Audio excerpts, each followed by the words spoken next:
Okay, we're live.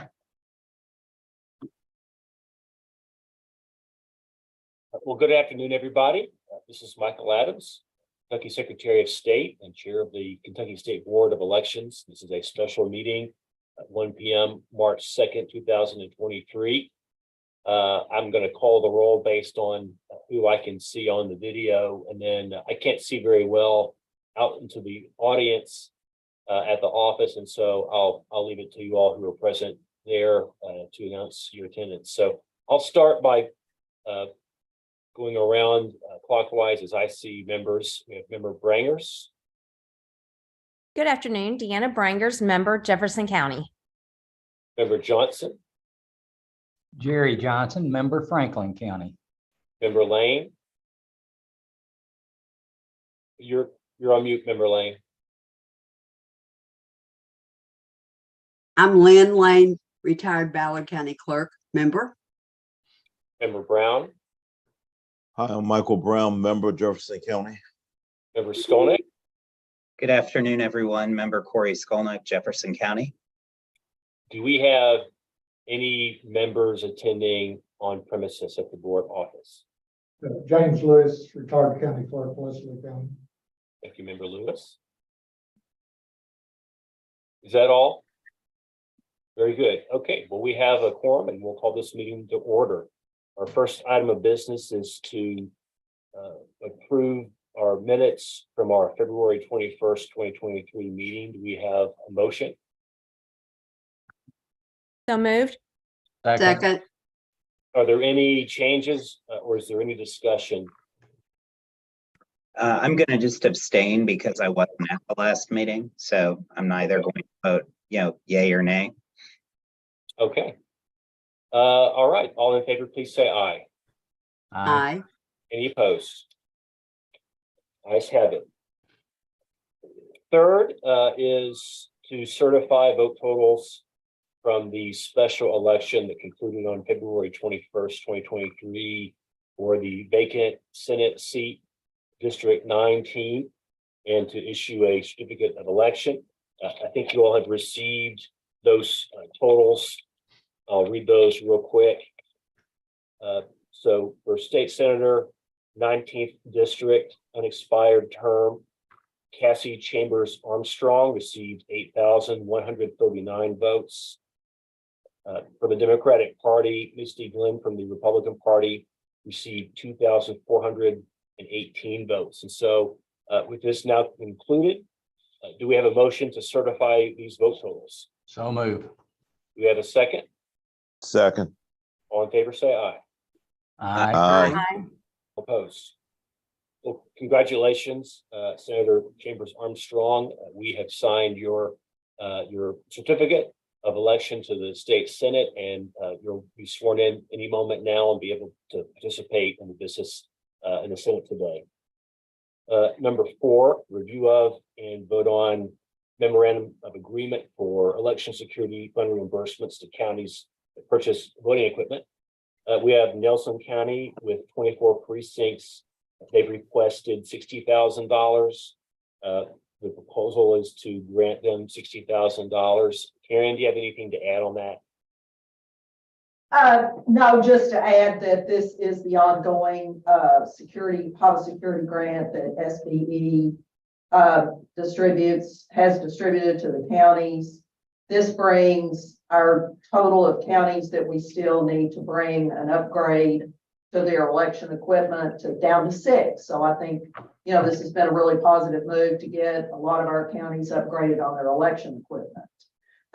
So as you can see, Nelson, 24 precincts, they're requesting 60,000. They're eligible for 60,000.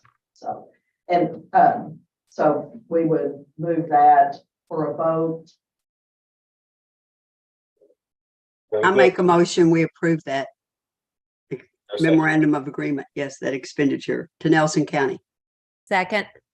All in favor, say aye. Aye. Aye. Opposed? Ayes have it.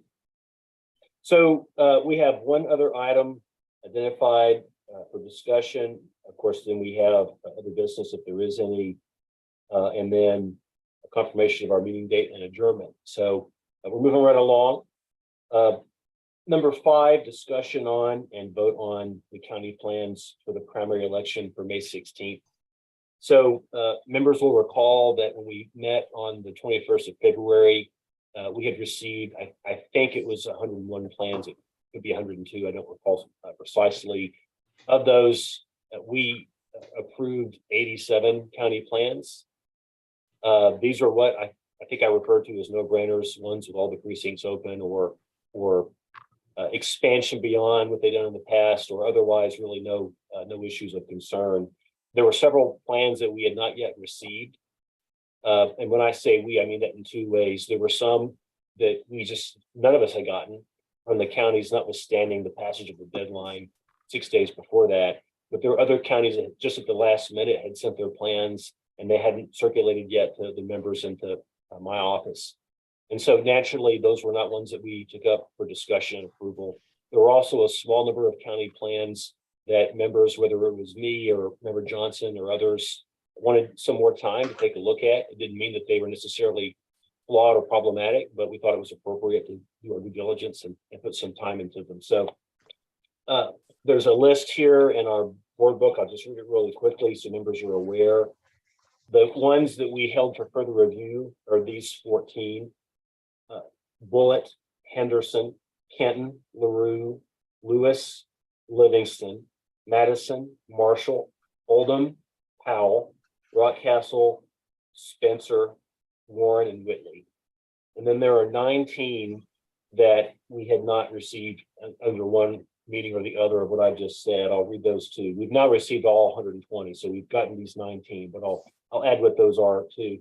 Bracken, Breckenridge, Carlisle, Christian, Cumberland, Estill, Fayette, Franklin, Garrett, Green, Johnson, Laurel, Meade, Menifee, Monroe, Owsley, Scott, Wayne, and Woodford.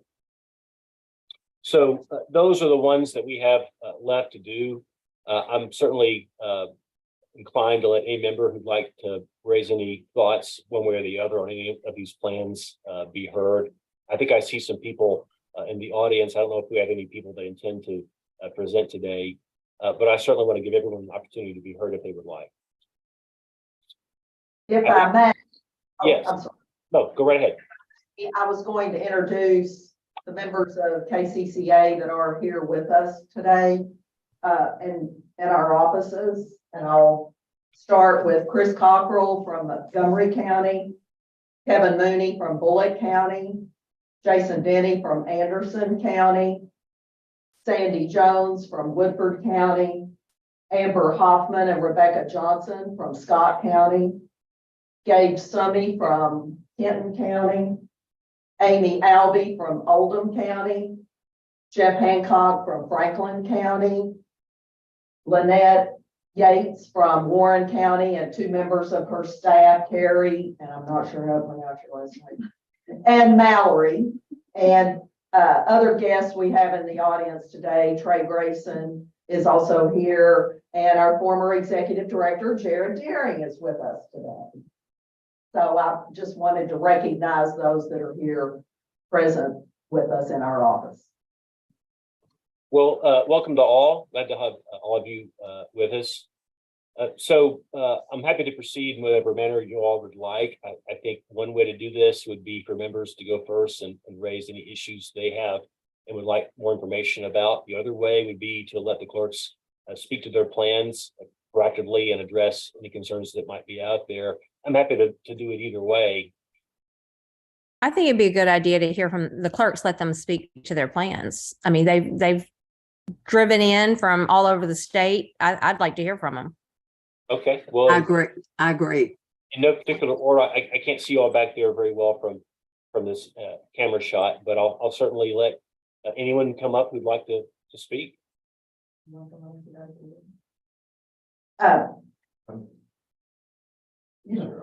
Okay, so Lynette or Dave, Lynette, would you like to come up? Lynette Yates is coming up from Warren County. Okay. Thank you all for having us up here today. I do want to give the misnomer right now. I'm a public servant, not a public speaker, so this is not a strong point for me. If you hear my voice crack or anything like that, I am very nervous. This is not my strong point. But I feel very strongly about Warren County's plan. In the last election, we had 5 early vote centers and 3 election days. Now we've added 3 additional sites. So we've added a downtown location, actually First Baptist Church. I'm sure you all have seen our plans. You've seen the maps that I've sent, some other things. I know there was some questions about some locations that we have, and we have added, actually at the request of the Warren County Democratic Party, requested that we open First Baptist Church, which is a large center. They have ample parking, traffic flow is good, security is good there. They are on the north side of the campus. So we thought that was a good location. They're also in the downtown district.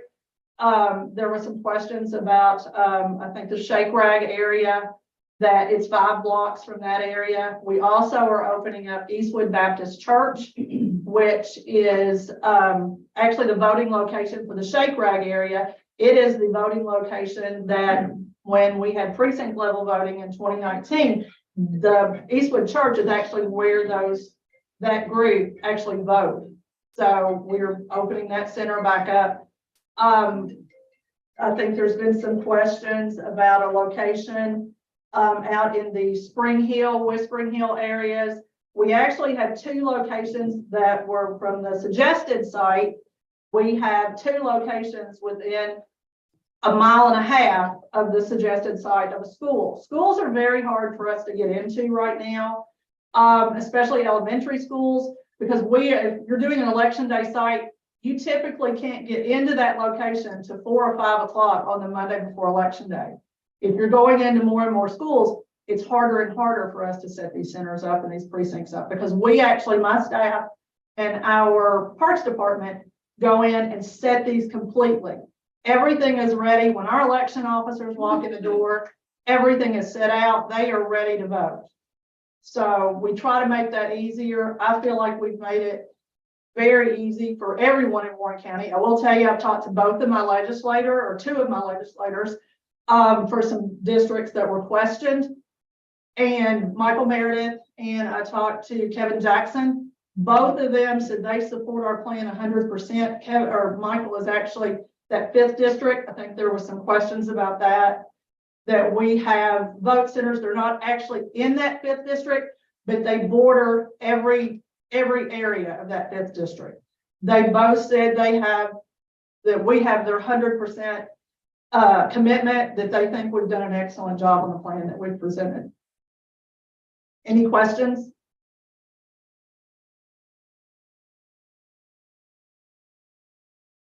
Okay, thank you very much. Thank you. Kevin Mooney is stepping up from Bullitt County. Okay, Good afternoon, everyone. Bullitt County's plan, we have increased the number of sites for election day from 3 to 8. We're utilizing high schools and middle schools in addition to our conference center. We have also still have our conference center for 3-day early voting, in addition to 3 public library locations. Upon getting the news from the last meeting that Bullitt County had not been approved, I reached out by email to the secretary, trying to determine what had happened and how could we get this taken care of so this would not be an issue. Ultimately, I was told to contact Mr. Johnson. Mr. Johnson and I had a telephone call. I thought it went well. Ultimately, it felt like all the questions had been answered. I had also reached out to my state rep, Russell Weber, a number of weeks prior to the last meeting. He had spoken up, as I understand it, at an election committee meeting. It was suggested to me, I was not present at that meeting, wasn't watching it on the TV or Zoom. Ultimately, I got hold of the representative. We had a good conversation. He had no issues with my plans as created or presented. And to the best of my knowledge, I think I've got a plan that's very workable and doable. Are there any questions? I've got a question. Well, first, thank you for your work on this. And again, I've made this point a number of times, but I'll make it again. The fact that we want another week to look at 120 plans doesn't mean that we're criticizing anybody. It just means that we need time to do our job. We have a lot of other things going on right now in the middle of a session, and so we just needed some more time to look at some of these plans. My question for you is, what sort of proportion do you expect of votes that will be cast in this primary via early voting versus the election day voting? And if you think it's not a high proportion, is there anything that you think that either you can do or we can do or both to help promote early voting and maybe take some of the pressure off of election day itself in Bullitt County? Great question. Great question. I had a 75-25 split in the last election. I had the capacity set up in the November 22 election that I could have handled a 50% voter turnout if the voters would have shown up linearly across time. I did not expect that to completely happen, but I thought we would probably have something in the 35-65 range or the 60-40 range. I had 25% show up for 3-day early voting, 75 on election day. That out of balance condition was more than my election day locations could handle. It was not the way I planned it. It wasn't what I anticipated. I will say that the fact that Ms. Yates made reference to the fact that it was hard to get into the schools now. It is no easier to get into a high school or a middle school than it is to get into an elementary school. In Bullitt, we have always used the public school systems going back into the 1970s. They are still working with me on election day. I have been told that I am not able to use the schools for 3-day early voting. That has me scrambling from one election to the next, trying to find locations for 3-day early voting.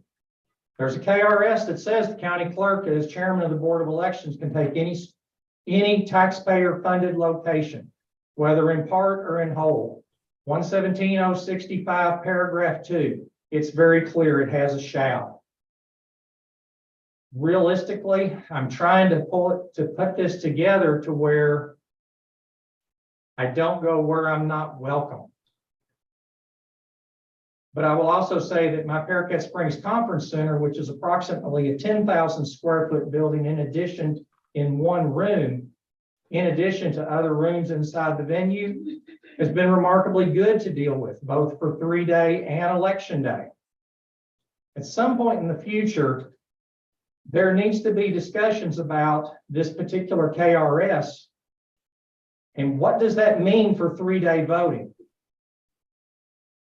Getting into these sites and providing security on our voting machines in buildings that may or may not have cameras, but yet we're held to a threshold of having security on our election equipment following the end of the election.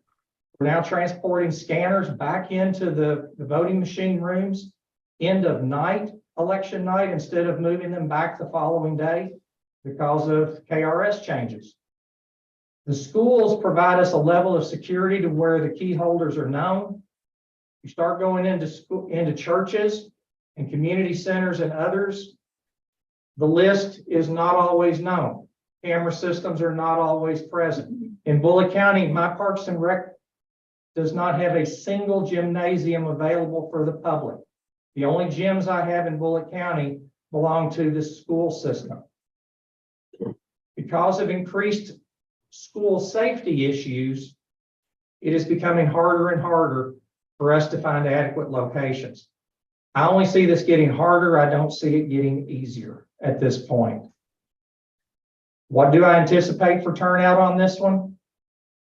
4 years ago in this election cycle, I had a 19% turnout. 4 years before that, I had a 13% turnout in the May primary. I've run all my calculations based on a 30% turnout. And the locations as I've sized them can handle still around a 50% voter turnout, assuming a 60-40 split. 60% on election day, 40% for 3-day. I don't know what the public's going to do. I don't have a crystal ball. I can't read the future. That's what I can tell you. Those are the things I know. Any other questions? Yeah, Sir. of course, 117, that's a result of changes being made in one aspect of the legislation and not in all. Because 117, I think 165 or whatever, was written when you had election day. Correct. And that does present a problem trying to apply that particular provision of that statute to current law. And I can understand how clerks are having real issues in the polling locations when it comes to early voting. Now, I noticed you increased from 3 to 8 your number of On election locations. day, yes. And that I assume was because of the unexpected turnout on election day that what you had projected.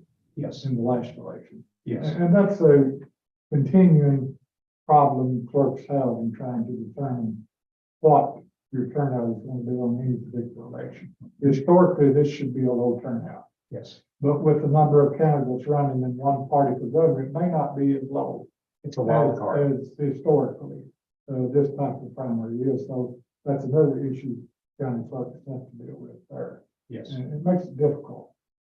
So, yeah, y'all, there needs to be an answer of clarification, especially on that particular statute and using public funded facilities because of the 3-day early voting aspect, if you're going to try to use those for that. Yes. I can understand why clerks are having a rough time with all of this, and especially Member Johnson. I just wanted to, first of all, acknowledge I had a really nice call with Kevin when we talked. Somehow there was a confusion on that I had requested that Bullitt County be held. I had no questions relative to Bullitt County other than did we feel like we were going to be able to offset the problems that we had last year. So somehow that was viewed as me wanting to withhold, but nonetheless, I had a good conversation with Kevin and made a new friend, so it worked out okay. But I had no questions other than were we going to be able to deal with the lines that we faced last year. And most of us know the big lines in many areas came because of the long ballots that we had. So Kevin, I appreciate the conversation. Appreciate you being here today. Thank you, sir. And Kevin, if I could add, and this is for Lynette too, I want to thank both of you for increasing your number of locations significantly over what we had in November. I know that took some work, and so I want to thank you both for doing that. You're welcome. Any other questions or comments? Sure. I just want to make a comment, which is I appreciate the statements and you laying out the difficulties that all the clerks are facing. I think it's important for us as a board to hear that and welcome the continuing input and flagging of issues for us. As there's new legislation and things change, there's always unintended consequences or things that result that weren't necessarily thought of on the front end. And so I just want to endorse what you're saying and let you know that you're welcome and the clerks in general are welcome to let us know about those issues because we're happy to try to help with them however we can. So thank you for the input. You're welcome. Okay, thanks a lot. Thank I you would all. like to say something, Sorry, go ahead. Secretary. I also want to thank the clerks that came today and made the trip to Frankfurt, and we appreciate your comments. And I, having been a clerk, know what you all are facing. Not exactly, because luckily I'm retired in 18, but I want you to know that we take very seriously, I do as a board member, your opinions and what you are saying and the problems you face. And I respect your judgment very much, and I think as all board members do. And I just want to thank you for the extra work that you've had to put in to make all this work. And thank you so much. One more thing, Mr. Secretary, if I could. I realized that I had no plan to say anything until after all the conversations, but the fact that I acknowledge Kevin, I want to go ahead and acknowledge Clerk Yates as well. I may be the only one that had questions around Warren County, and I just want to acknowledge how cooperative and available that she's made herself. She and I spent probably an hour yesterday on the phone, great detail around what she was doing, as well as realizing we had some mutual friends. But I did not want to not acknowledge all the effort she made, and was very passionate about her plan. And so I wanted to make sure that folks understood that she has been extremely cooperative in terms of answering questions, et cetera, that I've had. And I appreciate that, Lynette. Thank you very much. Jeff Hancock with Franklin County has stepped forward. Good. There's my I clerk. feel like I need a seat at the table. Hey, guys, how are you? First of all, thank you all for being here and allowing the clerks to be here and speak with you today. You know, you're the last line of defense to protect democracy. And what I mean by that is, you know, we have had an election cycle that worked the exact same way for hundreds of years. And with the beginning of COVID, Secretary Adams and the governor got together and they made provisions that were for the good of democracy. In that process of us making decisions that were good for democracy, we also changed how elections work. We changed them for how everybody in the room views what an election is. And we're changing it every day. We're trying to make sure that we're justifying what is best for the citizens of the state of Kentucky. Jerry, you said something earlier and it really caught my mind. No election is created equal. It took an average of 7 minutes to read the ballot last year during the general election. You put two back-to-back amendments on a ballot, and one of them was over 700 words, and we expected anybody to get through in any period of time. I will say this, I don't think the clerk from Bullitt County made a mistake. I think no one did the math to figure out how long it would take for a person to read the ballot. And our lines backed up, and they backed up all over the state of Kentucky. So if we're going to do this, let's do it mathematically. Let's start making sense of what we're asking all the 120 clerks to do. Let's make sense of what a mathematical situation is for setting up and making sure that democracy is protected by you guys. I appreciate what you all do on a daily basis. I appreciate what the State Board of Election does, but just to approve this plan this way and this plan this way and this plan this way, and not really have any math, no sit down, no, because it makes us feel good. We opened 8 places instead of 4. And quite frankly, Bullitt County 4 would work this time. It's a 30-second ballot, not a 6-minute ballot. But we're not having that conversation. We're saying it didn't work, and we're letting the loser of the last election dictate what this election happens. We're letting legislation be dictated by the loser, and they want to blame the referee. They want to blame the 120 county clerks that are sitting behind me for doing a bad job when we did the very best we could with what we had. Things changed. You made us into mail rooms. You made us into early voting locations. And we're not sitting down to have a true, real heart-to-heart conversation. Let's have the hard conversation. That's my 2 cents. I know I've still got one that needs to be approved. So I'm kind of throwing myself on the sword and laying down on it. And I don't mind that. I don't mind that. I'm the one, if you know me as a clerk, you know that I'll step up and I'll step on the sword for everybody else, because I appreciate what you all do, but also I know and I appreciate what all 120 county clerks do. So thank you all very much for giving me the time to sit up here, get on my soapbox. I'm going to kick it over and get down and go back here and sit my game. Do you have any questions or comments about Franklin County's plan?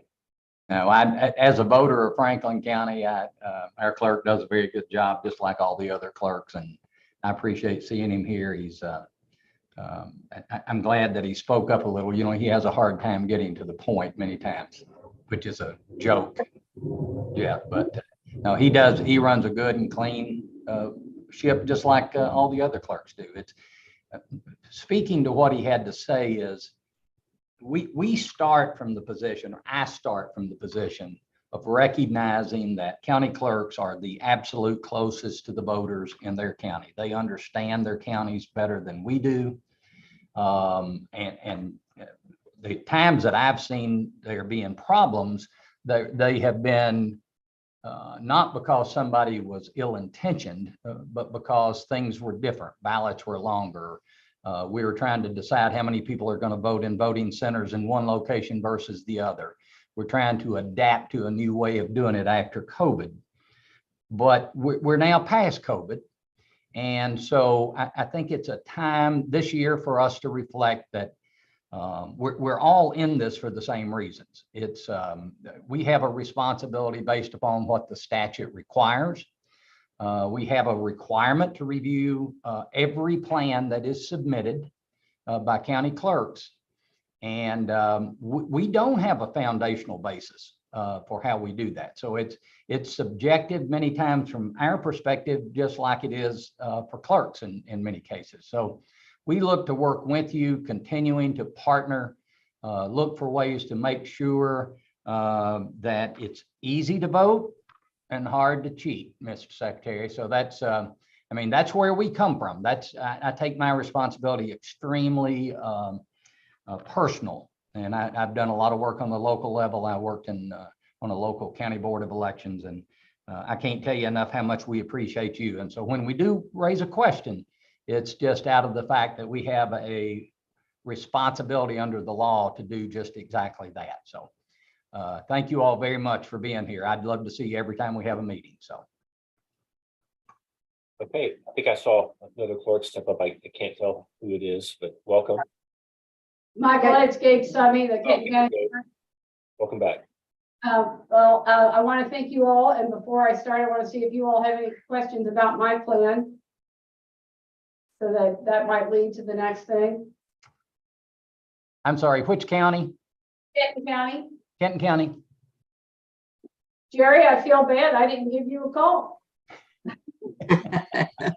Well, you know, I heard what was said. I reviewed your plan closely, like I did all of them. I certainly think you made a lot of provisions in dealing with today's world versus last year. I appreciate that.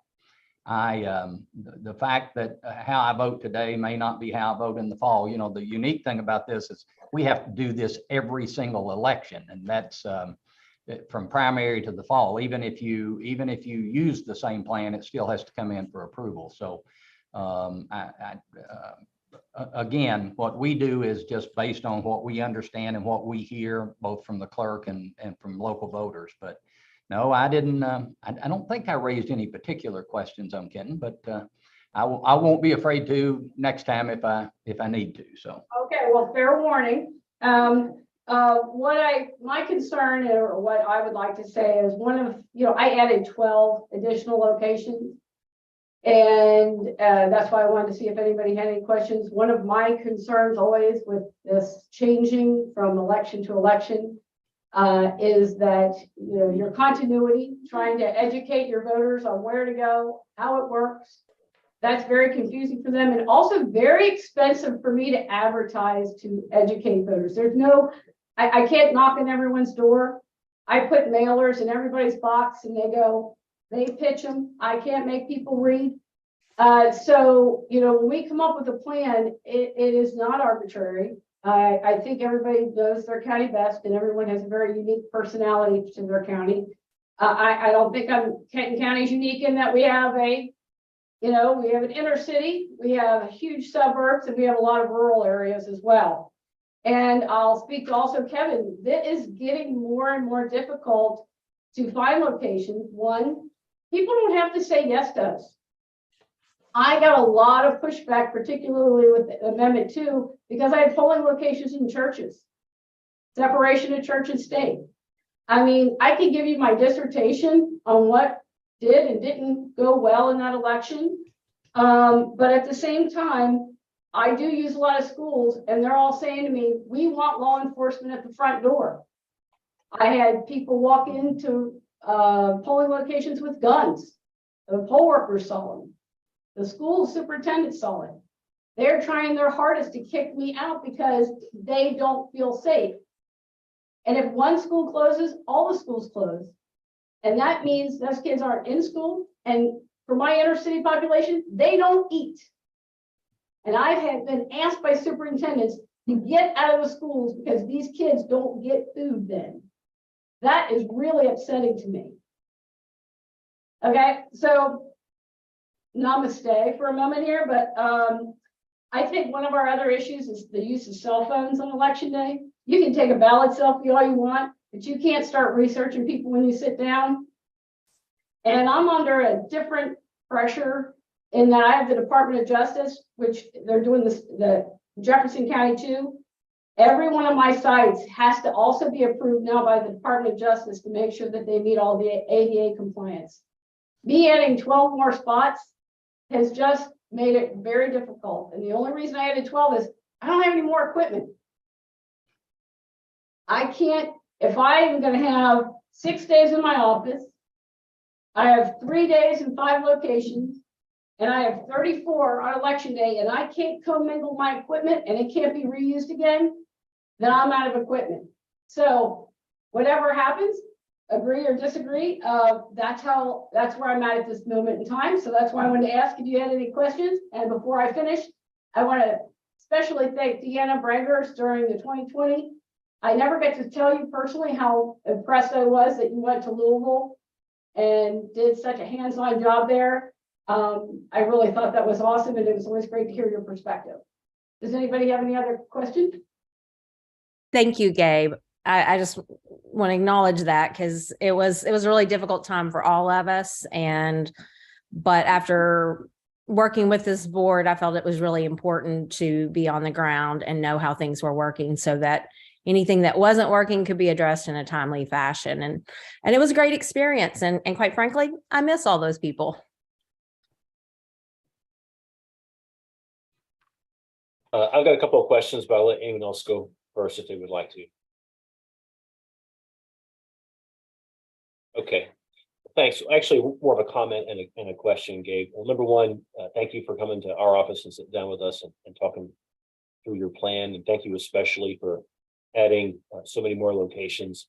I know that wasn't easy for you to do. My question is, it's really more of a request. Can you tell us a bit more about the DOJ situation that your county is in, where essentially you've got pressure coming from Washington to close voting locations? I think that's something that I want all the clerks to be aware of because their county could be next.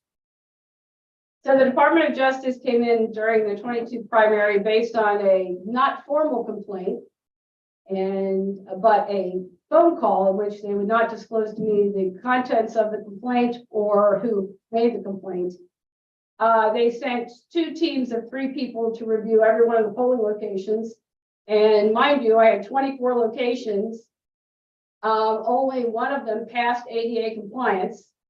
And those 24 locations actually worked quite well during the pandemic, but we're up to 34. But anyway, the Department of Justice gave me a 26-page report of all the issues as it related to the facilities, the majority of which were the slopes of the parking lot. Not a whole lot I can do about a slope of a parking lot. Missing signage that can be replaced. You know, I worked with them. We have a consent decree. I've informed all the schools. They don't meet ADA compliance. This new building that we're in from 2019 doesn't match. And based on this decree, anything that I have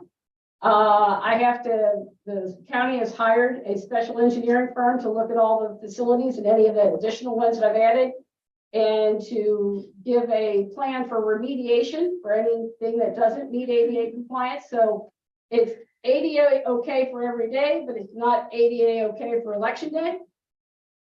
So basically, I'm under a 3-year consent decree to make sure that I tell them every 90 days what's been done, how it's going to be done, what I'm going to do. So it adds an additional cost burden to the county and the fiscal court since they do pay for all of these things. There's a lot of paperwork. I have to have another level of poll worker called EDSs or election day surveyors who must go out and review and make sure all of the remediations stay in place and all the fixes. So it's been a lot, and it's a whole nother level. And everything I do, I'm required to get approval from them. And if they don't like what I've done to a facility, they have the ability to say they don't want it open. And they're offering you other locations, right? They're just telling you to close the polls. Nobody's ever offering to help me find locations. Right. It would just be me and my board, and we try very hard, but when you look at a location and you know it has to be a different level than just being good parking, cell phone, people can get to it, it's not that far, all those kind of things. And then the ADA, which I'm good, most of these facilities do ADA. We can't have a location without doing an ADA survey, but it's a different level of ADA surveys. So I think that it's important for ADA. It's just that it adds a whole nother level that is higher than these buildings even being available to people on a regular basis. And high schools and grade schools, you name it. So that being said, yes, they pretty much can. And some of the facilities, I don't disagree with them, but there is nothing else in that area to replace it. So we will offer what we can to remediate. We'll ask for an exception. And if they say yes, great. If they don't, then I have to maybe make those people drive to a location that may be 7 miles or 10 minutes from their home. I first have to get approval from you all, and then I have to turn around and then go to the Department of Justice and ask them for theirs. Well, I think offline, we might want to discuss some sort of letter to our congressional delegation, letting them know that this is an issue for Kenton and could become an issue for other counties that have been ordered to close the polls essentially by Washington, D.C. I think we'd be interested in that, and maybe it could be helpful with that. But for today's purposes, does anyone else have anything for Gabe? Okay, thank you, Gabe. Gabe, for, Yes.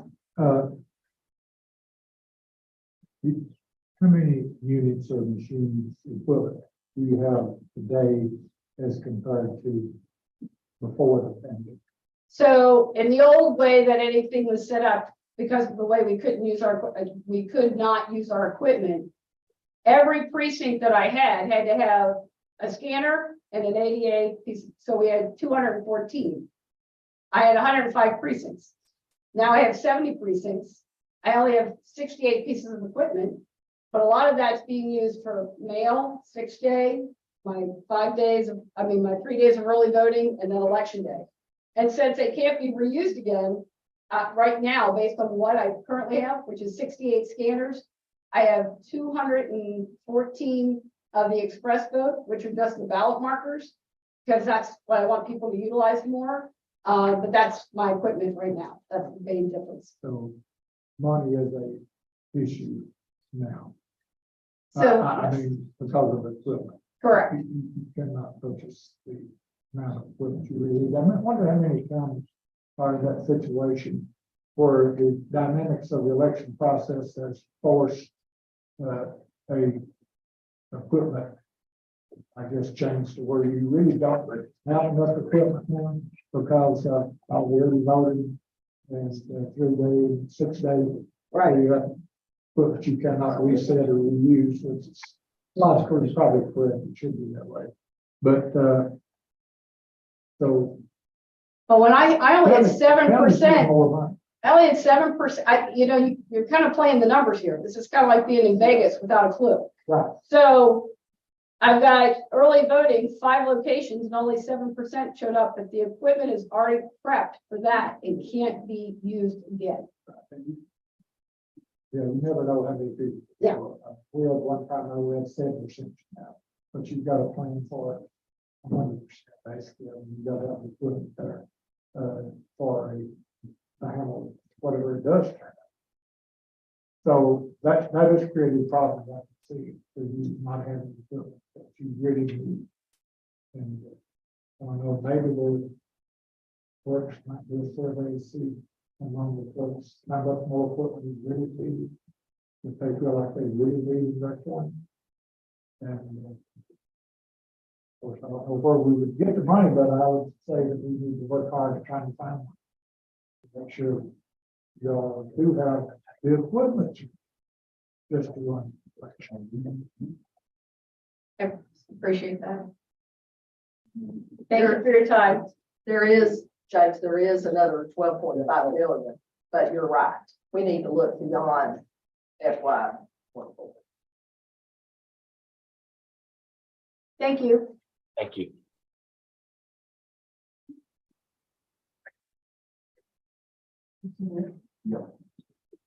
Coming up is Amy Albee with Oldham County.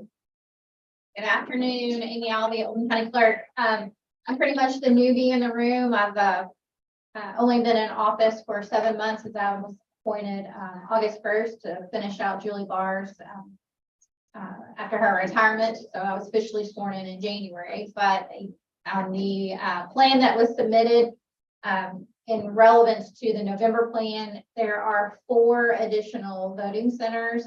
There's one at LaGrange Baptist Church, which we anticipate will remove a lot of the traffic from Oldham County High School where there were lines. Crestwood Baptist Church and St. Aloysius Church, they're in the South Oldham area in Oldham County. South Oldham Middle School experienced long lines as well. So we anticipate that those 2 locations will take some of the voter traffic off of those 2 locations. And then we didn't have much issues at our North Oldham High School location. But we have added a 4th location over there, the Sojourn Church. It's about 1.5 miles away from the North Oldham High School. The northern side of the county is not nearly as populated as the southern portion. So we anticipate that this will accommodate those, the voter turnout. One of the other things that we are doing to try to do more voter outreach, I've started a social media page. The county has 5 electronic signs in heavy traffic areas. We are utilizing those to request more poll workers. I have a great working relationship with our local paper. They've done a couple of articles regarding the new equipment that we are getting, and did a couple of spins on, the need for election workers as well. And then we are also going to mail out postcards for both elections, the primary and the general, this year, to explain their voting opportunities as well as the voting locations. I have spoke with Representative Nemus as well as Speaker Osborne regarding the plan. They both have said they have no issues with it and are supportive of it. So I'll be happy to answer any questions. Well, first, let me say thank you for being here, and thank you also for adding locations. And to put this into better perspective for those who are watching, there were 5 locations in November, and now there are 9. So when you say you're adding 4, that's true, but I want to give people a bigger perspective. That's basically almost doubling your location. So thank you for doing that. Absolutely. Any questions or comments for Oldham County?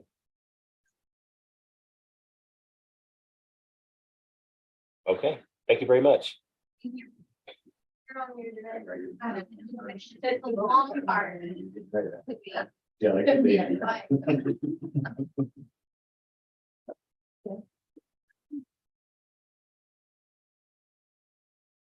Coming up is Rebecca Johnson from Scott County. Hello, members of the board, secretary. Well, I've listened to the other clerks who are here today express some perspectives. I think I probably have a unique perspective from Scott County. Because in Scott County, we used a hybrid model in 2021. And I call it hybrid because I would say of course, we utilized a vote center, which we've utilized since the 2020 election. So we utilized that vote center for 4 elections now. And I'll just say at the outset, we've had a great track record. We've had very smooth, efficient voting at that vote center in all 4 elections. And I'll come back to that. But the reason we returned, or that we have this hybrid model is because we were looking at 181 ballot styles in the primary. And we just felt that was not really feasible to do that in all of our locations. We used 8 vote center locations in the general 2020. Even if we were to have expanded that, which we probably would have, to 10 or 12, it just did not seem feasible to do that. So I would add to this conversation that now that we have the technology, just 2 short years later, for print on demand, we can solve that problem. And in general, I would just suggest to you that from Scott County's perspective, the vote center concept, in fact, the full county vote center concept solves more problems than it creates. It actually provides solutions.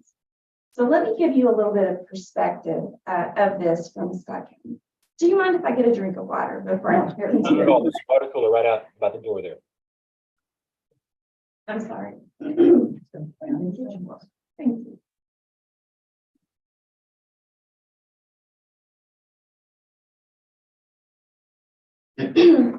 So let me just dip into this and give you just a couple of specific examples. So my very own individual voting precinct, which again, we returned to this model in 2021. On election day, by the way, we had about the same type of turnout as Kevin, with the 75% turning out to vote on election day and about 25% combined voting otherwise prior to election day. So we had about that same statistic with our voters. So in that 75% that turned out on election day in Scott County of the voters who voted in the election, and I think we were at about 45%. Is that correct, Amber? This is why I brought my election coordinator for the numbers. Yeah, we were at about 45% turnout, I think just slightly over in Scott County. So of those number of voters, my very own voting precinct, which is this is conducted at a very small facility. It's our Kentucky Utilities building. It's an inner city facility.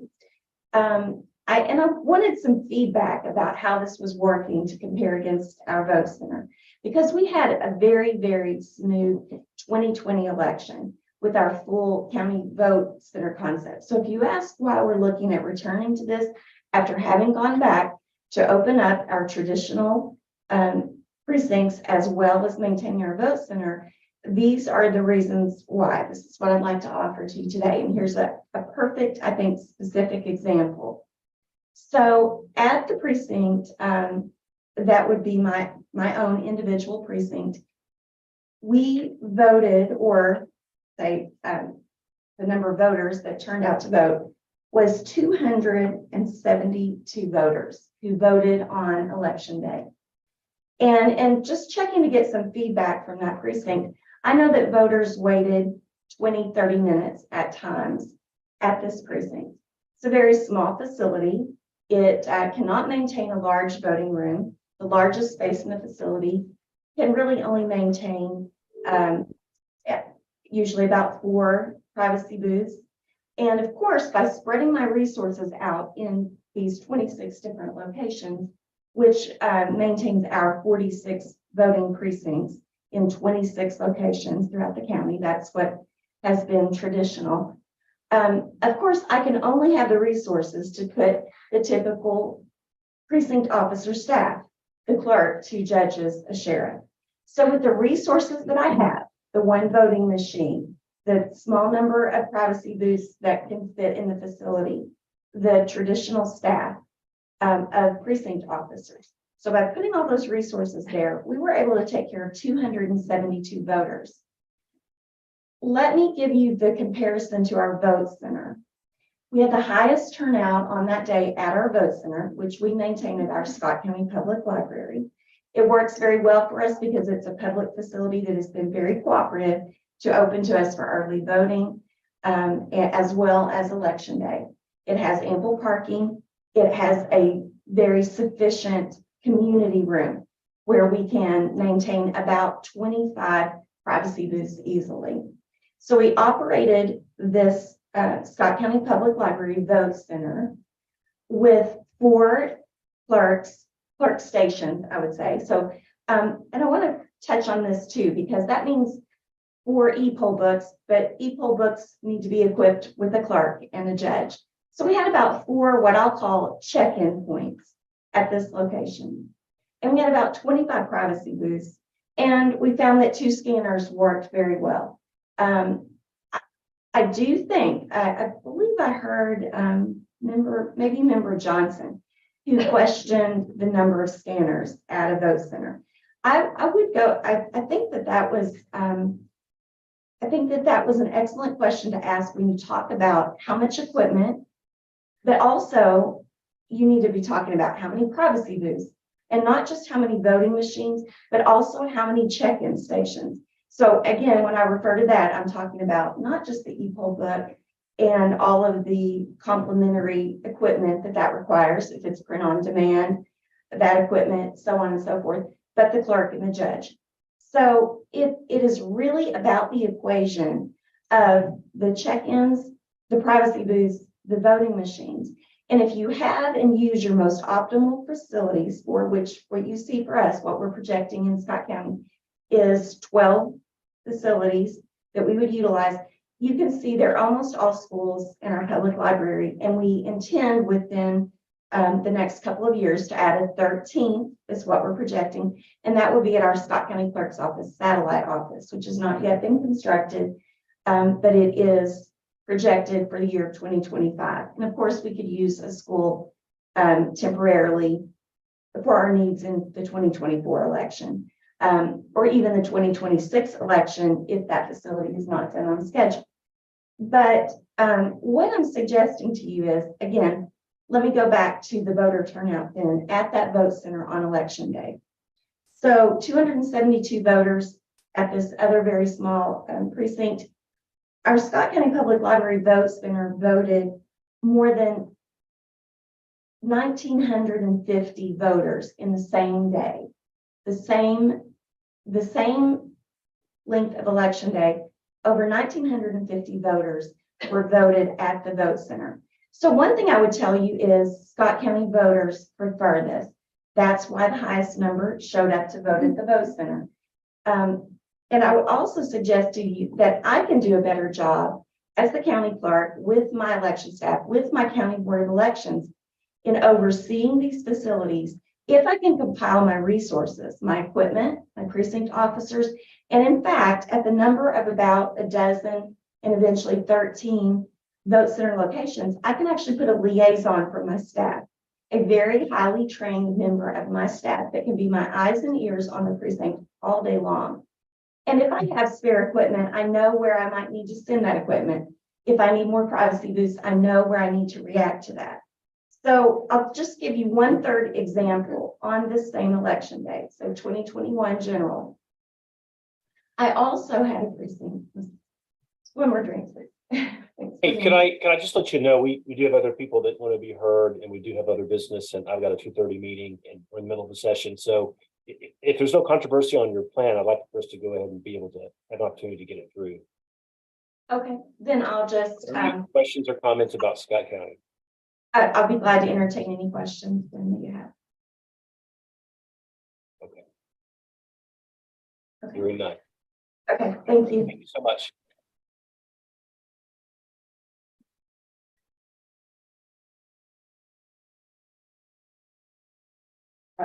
Coming up is Sandy Jones with Woodford County. Thank you so much for giving us the opportunity to speak this afternoon, board members, Secretary Adams. I understand time is premium at this point, so I'm going to give a very brief synopsis of why I felt that I would like to be able to come and speak today. I think it's been made abundantly clear that our jobs have become a little bit more difficult since 2020. In this level of difficulty, we have become more determined and more diligent in our job. I think all of us work with every amount of passion that we have to make sure that we have efficient and equitable elections. I didn't have a problem with my voting plan that was submitted for the general election of 2022. I had 4 voting centers. I faced the same obstacles as every other county, and I do appreciate you all acknowledging that we as county clerks understand and know our counties better And I do have my ear to the ground and I'm listening to everything that has been said about the voting centers. There is a small minority of people that live in Woodford County that would like to see us revert back to the precincts. Our voting center that we have in the center part of our county is at Falling Springs. It's a recreation center. We have 3 basketball courts and 1 multi-purpose room that's closer to the front door, which makes it more handicap accessible. Our parking is premium. It's a large parking lot. I had golf carts, 2 golf carts that were out there moving people from the back portion of the parking lot up to the door. And I had one appointed sheriff who was at the door to see if anyone was having difficulty getting to the door. We would have a wheelchair ready to go out to meet them at the curb, at the handicap curb. So we tried every way that we knew to be accessible and fast, and it worked. Our time of check-in at that point was between 45 seconds to 1 minute. I had 84 booths in the gymnasium, and I also had 5 to 6 over in the multi-purpose room. So that was more of the handicap accessible since it was closer to. So at any given time, we've had the capacity to have 90 voters voting at one time. And that was just the center of the county when we had Falling Springs Voting Center. So we covered the northern part of the county of Woodford County at Midway Elementary School, the southern part, that was Nunsuch Firehouse, and over in the other portion that comes closer to Franklin County over in Millville. And it worked. And I had a very, very positive. People who were leaving that day were most impressed, and they were voicing their opinion about how fast it was, how easy it was. So the plan that I submitted for this election for our primary was to increase in the 3rd gymnasium that we hadn't utilized in the past, to add 4 more check-in stations there, in addition to adding 1 more check-in station over at Midway. So I did go before our fiscal court, and I have approval to purchase $44,000 of extra equipment to handle this expansion. And I feel very comfortable in the fact that because we have our voting centers, we have a higher amount of security because it's not spread out in 19 locations as it was in the past. We have law enforcement with us all day. And the other aspect of it is that we have created like a command center that is utilized by myself and my staff at each one of the voting centers. So if anyone that's coming through the check-in line and they have a problem with their identity, whatever it is that they have changed about their voting registration, they're asked if they will step out of line and come over to our table where we have our VRS, also have our GIS person who is there. So if we've got a problem with identifying whether they're city or county, I have his expertise there with us. So it's worked and it's been very efficient. And that's why I submitted the same plan with the exception of 4 expansions over at Falling Springs and 1 more over at Midway. And I'll be happy to entertain any questions for me at this time. Sandy, thank you for being here. I don't have any questions. I do want to thank you though for adding the check-ins as we asked for. I think that will do a great deal to help. Thank you for doing that. Thank you so much. Any questions or comments on Woodford? Okay, thank you, Sandy. Thank you so much.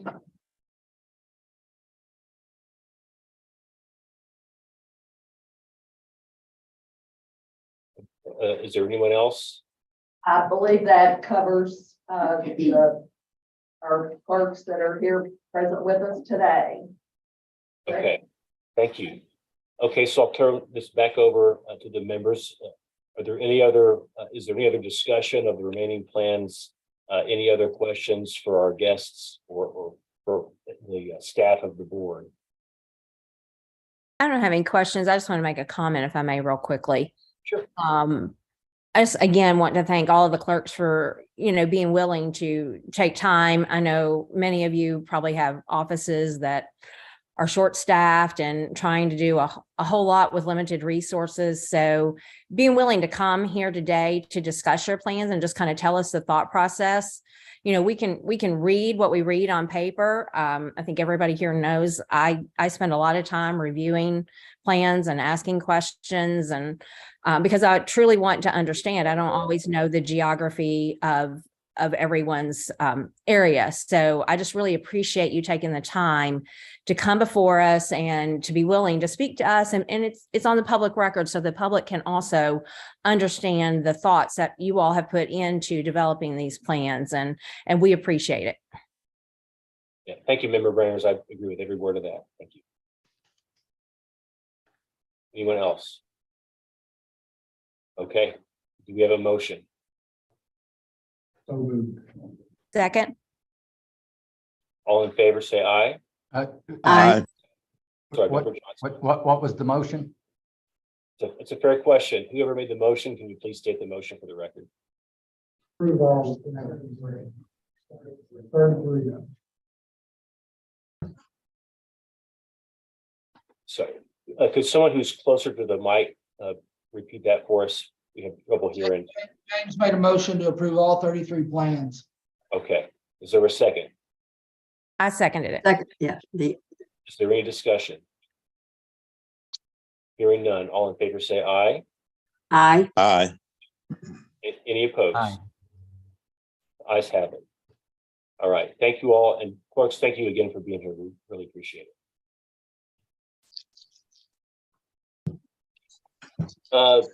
Next on the agenda is other business. Is there any other business that we have before us today? Not that I'm aware from our office. Okay. The next item that was on the agenda is a closed session. We've concluded that's not necessary at this time, so we'll defer that to if it's necessary, a future meeting. So that leaves just 8 and 9. We'll confirm our next meeting date is Tuesday, March 21st at 10 a.m. Standard time and place. It'll be a hybrid like this, of course, in person and virtual. And do we have a motion to adjourn? I'll make that motion. Second. All in favor, say aye. Aye. Aye. Aye. All right. Thank you all so much. See you soon.